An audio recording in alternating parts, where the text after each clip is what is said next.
Kata-kata itu menyentuh saya sebelum maksudnya sampai. Melis, saya rasa lebih baik awak pergi. Suara ayah saya kedengaran di ruang makan dengan ketepatan dingin yang sama seperti yang digunakannya dalam penutupan hujah. Chandelier kristal di atas seolah-olah malap. Atau mungkin itu hanya penglihatan saya yang semakin sempit. Saya rasa jari-jari saya mencengkam batang gelas wain saya sehingga mangkuk rapuh itu hampir retak. Bunyi bising di sekeliling meja serta-merta hilang. Garpu membeku di udara. Senyuman kakak saya, Lauren, yang dilukis dengan sempurna, terhenti. Abang saya, Brissy, tiba-tiba mendapati pinggannya menarik. Setiap mata di bilik itu berpaling ke arah saya. Ada yang keliru. Kebanyakannya tahu mereka telah menunggu ini. Ayah saya berdiri di kepala meja. Tangan masih terangkat dengan roti bakarnya yang tidak siap, memandang saya seolah-olah saya adalah usul untuk menolak yang baru sahaja diluluskan. Jemputan rasmi, kehadiran yang dituntut, kad penempatan di hujung berhampiran Makcik Marlene, yang menyangka Jonah adalah pemandu saya. Semuanya telah diatur untuk saat ini. Pelaksanaan awam yang menyamar sebagai sambutan keluarga. Nama saya Molasses. Saya berumur 34 tahun dan seorang pengarah penerbitan. Inilah kisah bagaimana saya berhenti meminta tempat duduk di meja yang tidak pernah ditakdirkan untuk saya. Saya berdiri kerana apa lagi yang boleh saya lakukan?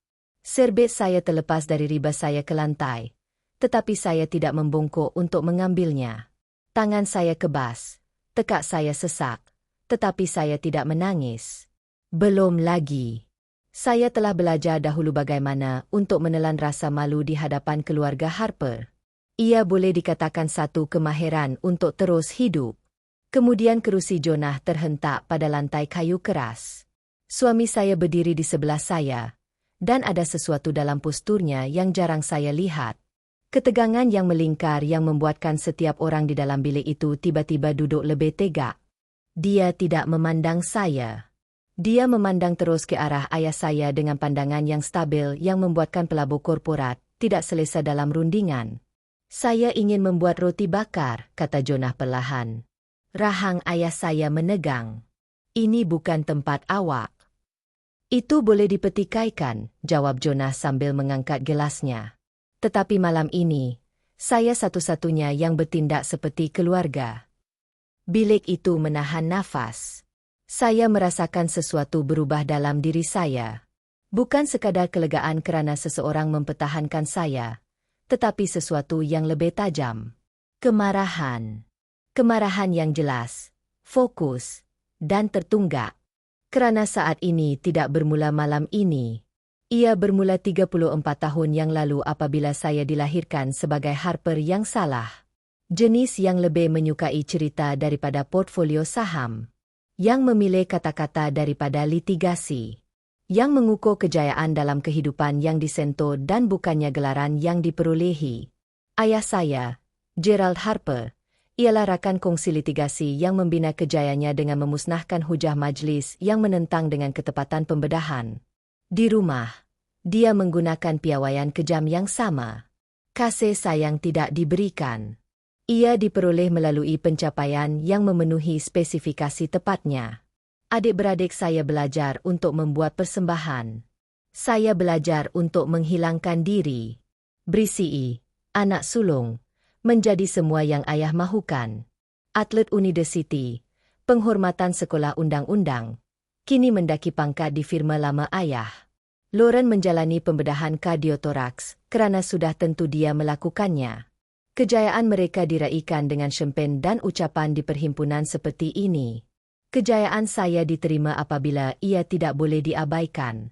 Saya berumur 8 tahun ketika saya memenangi pertandingan menulis pertama saya. Saya menyerahkan sijil kepada ayah dengan tangan yang menggeletar, terdesak untuk hanya sekelip kebanggaan. Dia meliriknya dan berkata, menulis tidak membayar bel. Itu sahaja. Tiada tahniah. Tiada paparan di peti sejuk seperti yang dilakukan oleh ibu bapa lain. Sekadar peringatan bahawa saya telah memilih dengan salah, adalah salah, akan sentiasa salah pada matanya. Apabila saya menukar jurusan saya daripada perniagaan kepada tahun pertama pengajian bahasa Inggeris, dia memotong pembiayaan kolej saya sepenuhnya. Jika Anda ingin mengejar impian, lakukanlah dengan wang Anda sendiri. Saya bekerja 2 pekerjaan, mengambil pinjaman, lulus dengan kepujian. Ia tidak mengubah apa-apa. Saya menghabiskan usia 20, dan saya cuba mendapatkan apa yang sepatutnya diberikan secara percuma. Saya mengecilkan diri untuk menyesuaikan diri dengan perbualan tentang kes mahkamah dan prosedur perubatan. Saya ketawa pada jenaka yang tidak lucu. Saya datang ke perhimpunan di mana saya dilayan seperti hantu walaupun saya berdiri di sana. Kemudian saya bertemu Jonah di sebuah kedai buku pada hari Selasa yang hujan.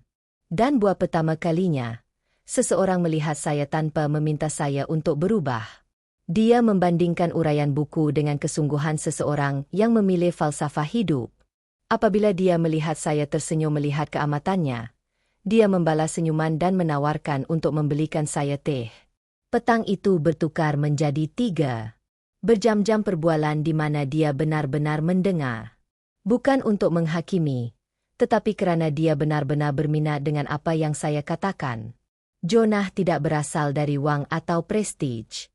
Bapaknya seorang juru elektrik kesatuan, ibunya seorang guru seni sekolah awam. Mereka menyambut saya seperti saya selalu bersama mereka. Apabila kami berkahwin setahun kemudian, bapa saya berkata dia sibuk pada hujung minggu itu.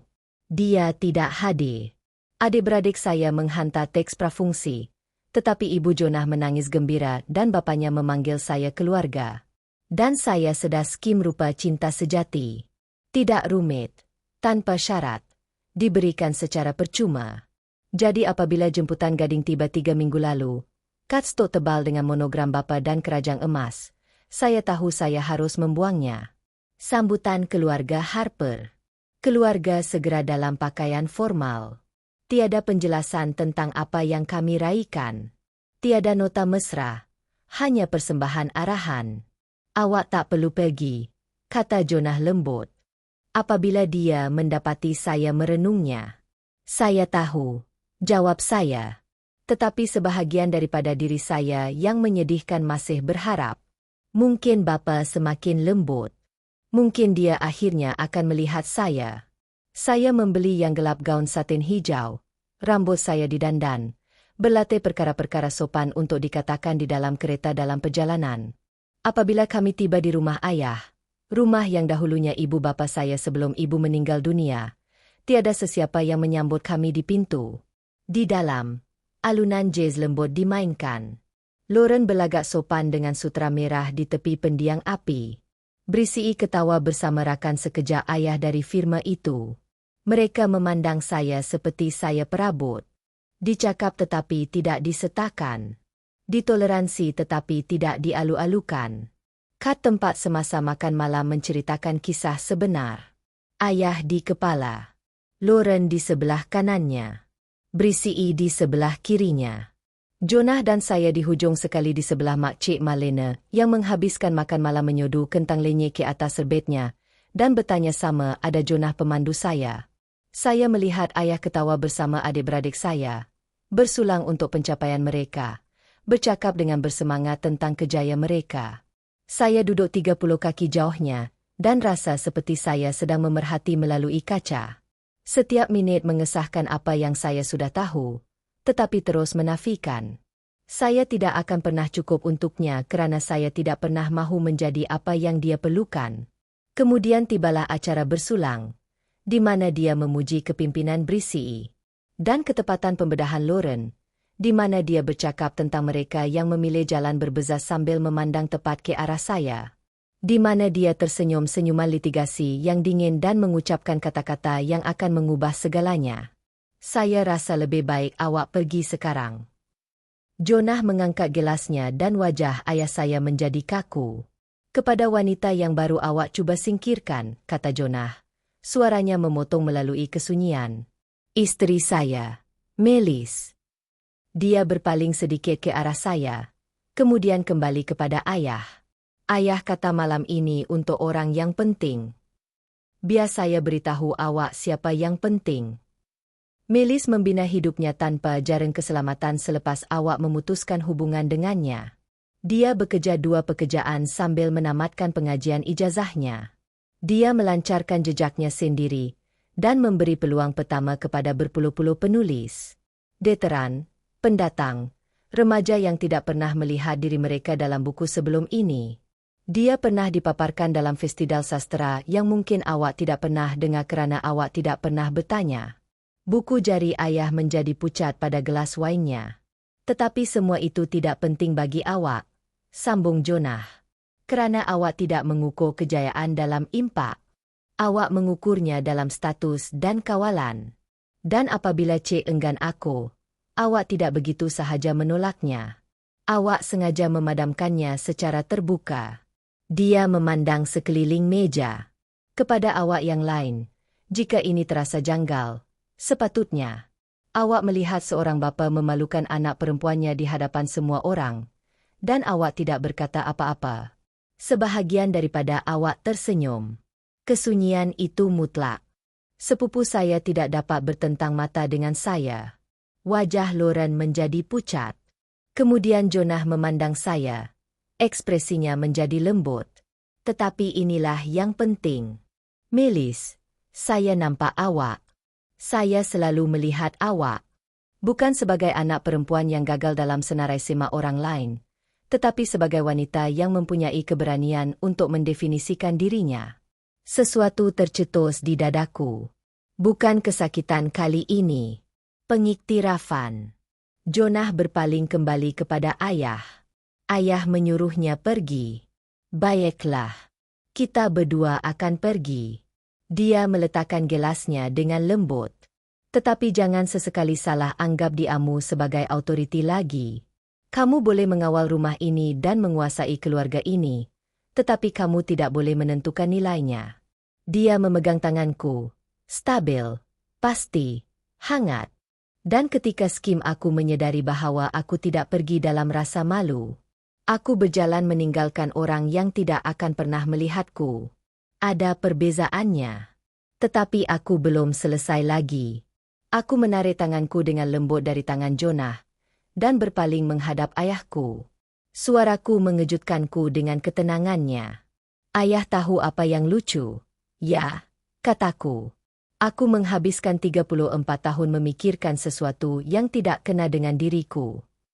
Jika saya bekerja lebih keras, mencapai lebih banyak, menjadi seseorang yang berbeza, akhirnya awak akan mencintai saya. Saya memandang sekeliling meja. Tetapi malam ini membuatkan saya sedar bahawa awak tidak boleh mencintai apa yang awak tidak hormati. Dan awak tidak pernah menghormati apa-apa yang tidak kelihatan seperti awak. Wajah ayah saya kekal tenang. Tetapi saya melihat rahangnya bergerak. Berisi, kata saya. Berpaling kepada abang saya. Berapa kali awak menggunakan analisis pemasaran saya untuk cadangan awak? 3. 4. Awak tidak pernah menghargai saya. Cuma ambil kerja dan kumpulkan pujian. Wajah berisi merah padam. Beberapa orang berubah rasa tidak selesa. Len, sambung saya. Mata kakak saya terbeliak.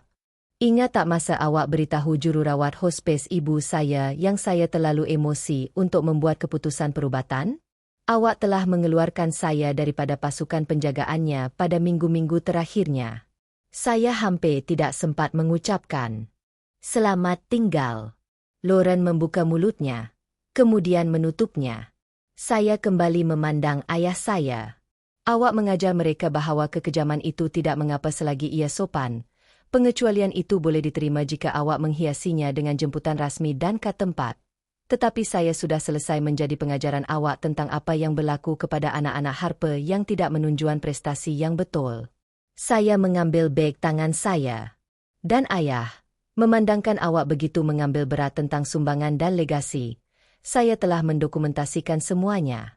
Setiap pemecatan, setiap pengecualian, setiap kali awak memberitahu ibu untuk tidak menggalakkan kebodohan saya. Saya sedang menulis memoir. Wajah ayah saya akhirnya berubah. Ketakutan menyelubunginya. Ia bukan tentang dendam, kata saya perlahan. Ia tentang kebenaran, tentang apa yang berlaku kepada anak-anak yang dibesarkan oleh ibu bapa yang melayan cinta seperti ulasan prestasi. Penerbit saya fikir ia akan bergema dengan ramai orang. Saya memandang Lauren dan Brissy. Awak berdua akan berada di dalamnya. Setiap kredit yang dicuri, setiap komen kejam, setiap kali awak berdiri diam sementara dia merobohkan saya tidak akan menukar nama awak. Bilik itu begitu sunyi sehingga saya dapat mendengar lilin berkelip-kelip. Awak mahu saya pergi, kata saya kepada ayah saya. Anggap ia kekal. Tapi tidak seperti awak. Saya tidak melakukannya secara senyap. Saya melakukannya secara terbuka dengan risit. Saya berjalan ke arah pintu dengan Jonah di sebelah saya. Tangannya menyentuh tangan saya lagi. Di ambang pintu, suara ayah saya kedengaran serak. Jika awak menulis buku itu, awak akan terputus hubungan selama-lamanya dengan segala-galanya. Saya tidak berpaling. Wang awak tidak pernah apa yang saya perlukan. Cinta awak memang begitu. Dan itu sudah lama tamat. Pintu tertutup di belakang kami dengan satu klik lembut. Di luar, udara malam terasa sangat bersih. Di dalam kereta, saya mula menggigil. Bukan kerana takut, tetapi kerana adrenalin akhirnya mengatakan kebenaran selepas 34 tahun menelannya. Awak okey? Tanya Jonah lembut. Saya rasa begitu, kata saya. Kemudian saya ketawa. Ketawa yang tulen. Saya sedang menulis buku itu. Saya sebenarnya sedang melakukannya. Dia meramas tangan saya. Saya tahu. Saya melihatnya di mata awak sebaik sahaja awak membuat keputusan. Keesokan paginya, saya terjaga dengan 17 mesej. Brissy berkata, itu tidak perlu. Lauren berkata, awak sentiasa menjadikan segala-galanya tentang diri awak. Pelbagai saudara mara yang prihatin mengejek mesej tentang perpaduan keluarga dan kemaafan. Saya menyekat semuanya, tetapi ada satu mesej yang penting daripada editor saya di tempat kerja. Kopi Isnin. Ingin mendengar cadangan Anda untuk memoir yang Anda sebutkan itu? Saya telah menghantar memo suara kepadanya pada pukul 2 pagi. Tidak dapat tidur. Kata-kata yang tercurah selepas bertahun-tahun berdiam diri. Kini ia menjadi nyata. Saya bukan sahaja pergi. Saya bersuara. Bukan hanya untuk saya, tetapi untuk semua orang yang pernah dibuat berasa seperti mereka adalah masalah, sedangkan sebenarnya mereka dikelilingi oleh orang yang salah. Buku itu mengambil masa 8 bulan untuk ditulis. Saya mencurahkan segala-galanya ke dalamnya. Kekejaman kecil, gaslighting yang menyamar sebagai kebimbangan. Cara pengecualian menjadi normal apabila semua orang mengambil bahagian dalam kesunyian. Saya mengubah beberapa butiran untuk melindungi privasi, tetapi kebenaran emosi kekal mentah dan tidak goyah. Penerbit saya menjadualkannya untuk keluaran musim luruh. Pasukan pemasaran menganggapnya perlu dan berani. Saya menganggapnya sebagai kelangsungan hidup. 3 minggu sebelum penerbitan, peguam ayah saya menghantar surat berhenti dan berhenti. Saya menghantarnya kepada peguam saya sendiri yang ketawa dan berkata, kebenaran adalah pembelaan mutlak. Mereka tidak mempunyai apa-apa. Gencatan senjata itu digugurkan secara senyap 2 minggu kemudian. Buku itu dilancarkan pada hari Selasa di bulan Oktober. Menjelang hari Jumaat, ia telah memasuki 3 senarai terlaris. Bukan kerana ia lucah, kerana ia jujur. Beribu-ribu orang meninggalkan ulasan dengan berkata, ini juga keluarga saya. Saya sangka saya satu-satunya. Terima kasih kerana mengatakan apa yang saya tidak boleh katakan. Ayah saya tidak pernah menghubungi saya secara langsung, tetapi Lauren menghantar email 6 minggu selepas penerbitan. Awak telah memalukan kami semua.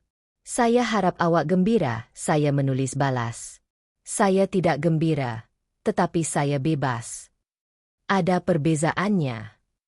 Dia kekal dalam jawatan pembedahannya, tetapi saya mendengar melalui rakan sekejap bahawa permohonannya untuk peranan ketua jabatan telah ditarik balik secara senyap-senyap. Brissy tidak menghantar apa-apa, tetapi melalui hubungan bersama, Saya mendengar dia telah diminta untuk berundur daripada jawatan lembaga selepas seseorang menghantar petikan daripada buku saya di satu mesyuarat. Nampaknya, membandingkan reputasi profesionalnya dengan kerja dokumentasi saya yang sebenar membuatnya kelihatan kurang mengagumkan. Perkara-perkara yang dia anggap sebagai kredit tiba-tiba mempunyai cap jari saya di seluruhnya. Melalui hubungan yang sama, saya mengetahui bahawa ayah saya telah meletak jawatan daripada dua lembaga bukan untung, secara senyap-senyap tanpa penjelasan. Whisper Network telah membaca buku saya. Karma bukanlah dendam. Ia hanyalah kebenaran yang mengejar. Setahun selepas majlis makan malam itu, saya berdiri di nursery rumah baharu kami di luar Seattle, menggoyangkan anak perempuan saya ketika hujan musim bunga mengetuk tingkap. Namanya Iris Yun Harper. Iris untuk daya tahan. Bunga yang tumbuh semula setiap tahun tidak kira apa yang cuba membunuhnya. Yun untuk permulaan baharu. Dia berumur 6 minggu dan sudah mempunyai pandangan jonah yang stabil dan cengkaman yang tidak akan melepaskannya sebaik sahaja dia memegang sesuatu. Saya mendapati saya hamil 3 bulan selepas makan malam itu, semasa tempoh penulisan yang paling intensif. Entah bagaimana, mencipta kehidupan baharu sambil mendokumentasikan luka lama terasa betul. Semua orang ada di sini, kata Jonah dari ambang pintu, sambil memegang teh saya. Ruang tamu kami penuh dengan keluarga terpilih. Ibu bapa Jonah, rakan sekerja saya, rakan-rakan yang datang tanpa syarat. Lampu rentetan menyala hangat di dinding. Sekeping kek berkata, "Selamat datang, Iris." Tiada ucapan tentang pencapaian, hanya orang yang mencintai tanpa memerlukan prestasi. Kemudian, selepas semua orang pergi, saya terjumpa sepucuk surat di tepi pintu. Tiada alamat pengirim, tetapi saya mengenali tulisan tangan itu. Tulisan tangan ayah saya. Saya memegangnya seketika, kemudian meletakkannya tanpa dibuka di dalam laci. Bukan kerana kepahitan. Saya sudah mengatakan semua yang perlu saya katakan dalam bentuk cetakan untuk dibaca oleh dunia. Saya tidak memerlukan kata-katanya lagi. Kata-kata itu tidak lagi membentuk saya. Malam itu, saya duduk di sebelah katil bayi Iris, memerhatikan dadanya yang kecil naik turun. Saya terfikir tentang wanita yang dulu saya. Orang yang merayu untuk wujud, yang mengecilkan dirinya, cuba menyesuaikan diri dengan ruang yang tidak pernah ditakdirkan untuknya. Saya mencondongkan badan dan membisikkan kata-kata. Saya harap seseorang berkata kepada saya semasa kecil, "Awak sudah cukup. Awak tidak perlu mendapatkan cinta saya. Ia milik awak sepenuhnya, tanpa syarat, selama-lamanya." Semasa saya mengatakannya kepadanya, saya akhirnya mengatakannya kepada diri sendiri juga. Kepada gadis kecil yang menyukai cerita sedangkan dia sepatutnya menyukai undang-undang. Kepada wanita muda yang keluar dari ruang makan itu dan menemui suaranya di seberang sana. Kepada penulis yang mengubah kesakitannya menjadi tujuan. Dan kepada setiap anak perempuan yang pernah tertanya-tanya adakah dia masalahnya, izinkan saya memberitahu awak apa yang saya pelajari. Kadangkala perkara paling ampuh yang boleh awak lakukan bukanlah memenangi kelulusan mereka. Ia adalah berhenti memerlukannya.